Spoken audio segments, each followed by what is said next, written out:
दो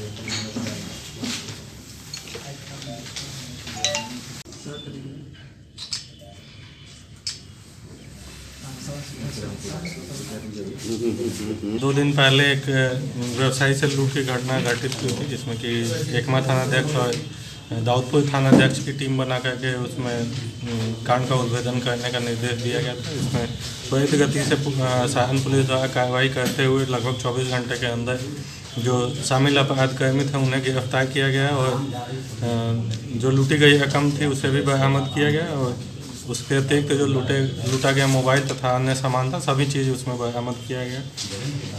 एक महत्वपूर्ण उपलब्धि हासिल हुई। लूटे गए जो अपराधकर्मी पकड़े गए हैं उनके पास से एक देसी कट्टा, 2 गोली और एक खोखा बरामद किया गया।